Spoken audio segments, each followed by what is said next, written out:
Hi guys, welcome. Good. What do I say? What is the time? Good morning, good afternoon, good evening to you wherever you're watching me from. And thanks for making time to watch this short video.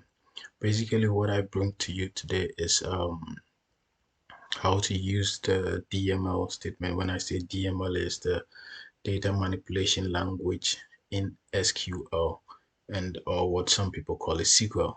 Yeah, so today we are concentrating basically on the select statement, and this statement is a statement that is used for extracting data from the databases, from tables, from views, from a whole lot of angles in SQL. And when you are someone who deals with SQL on a daily basis, you are going to encounter this select statement. It becomes very handy. So without much ado, let's just hop in. Um, so as you can see, this is my SQL. It's my connection. I just have to log in, and I'm in. Now this is the whole interface. This is where I can put in my queries, and then I get my results somewhere here, and you see the output down here. But on the left side here, you see this side is labeled schemas. So at the schema section, that is where you have your um what do you call it, you have your uh your databases. These cylindrical objects here, they all depict databases, and these databases, they have tables. Let me just open it up. These databases have tables, views, stored procedures, and we'll talk about that in some upcoming videos. But what I want to talk about today is just how to use the select statement. Now, let's take this particular database here. So this is a fictitious Funny Fancy Inc. That is the name of the database. And in SQL, if you want, before you start any query, you need to ask SQL basically to use this particular database before you can run any queries on it. So the first thing you need to do if you want to run queries, I mean when the databases are already created, is to just say use just funny underscore fancy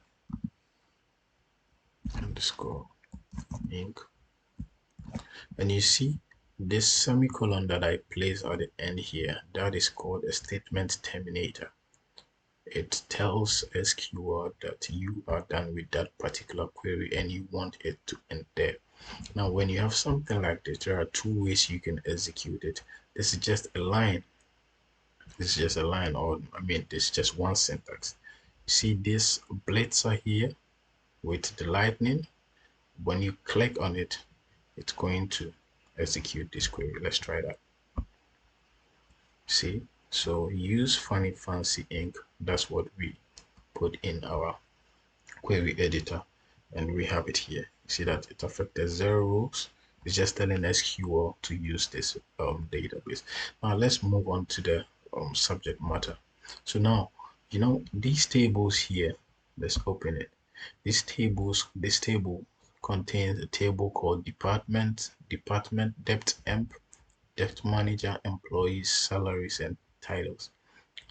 Assuming you want to know what these tables entail, what are actually in these tables, all that we need to do is use the select statement. So what we're going to do is to say select star from, let's say we take department, from department, and I use my semicolon again. I like to keep my code very clean, so I use Control B when I do this. Sorry, I wanted to do Control B rather. Let me close this. So Control B will clean up. I mean, will shaping up my whole syntax, making the keys as uppercase and the tables as lowercase. Now this star here, what it basically means is that in SQL, star means pick up everything, pick up every column. and every row in that particular table. And one thing I love about SQL is that it's also intuitive. Like you can read it like a book. So what it's saying is that select everything from the table department. This is like full stop in grammar. Yeah.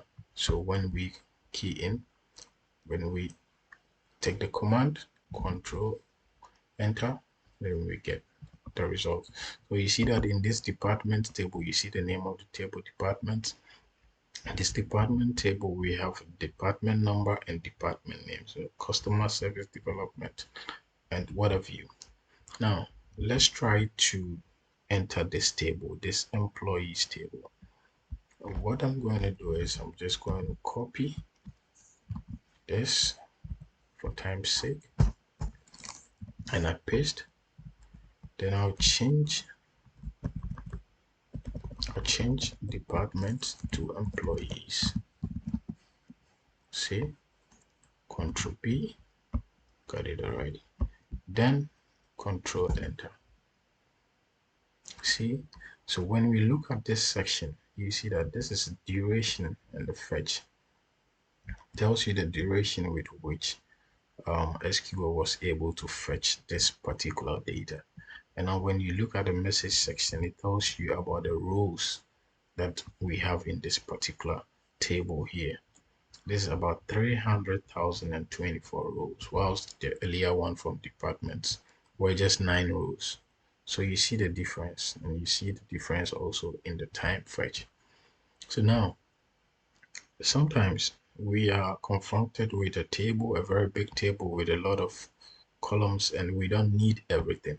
In this particular table, we have about 6 columns, but assuming we just want to fish out only the employment number, the first name, the last name, and the hire date, we are just going to change this um this star, the star here, and substitute it by the column names of the columns that we actually need. So what I'm going to do once again is just to copy this and come down,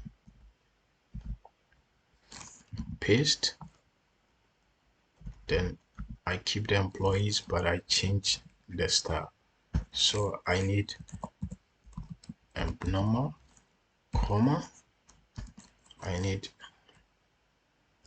um, first name, I need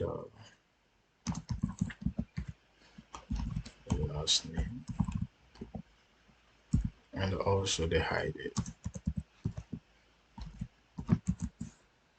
So do Control B, and this is what we have. So I do Control Enter, and you see now what we have here is the employment number, the first name, the last name, and the hire date.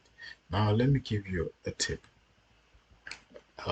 In SQL, these symbols, these underscores, these commas in the line of data, these things are called delimiters, and these delimiters are very, very, very, very much important. For instance, when I place a comma here, you see, there is an indication which tells us that there is a mistake in the code. So when we select our columns for the last column, after the last column, there shouldn't be any delimiter. So that when I delete this, this sign is going to go off. Got it. All right. Thank you very much for watching. And in my next lecture, I will just be bringing you something more detailed about this select statement. This is just for the beginning. Thank you very much and see you on the flip side.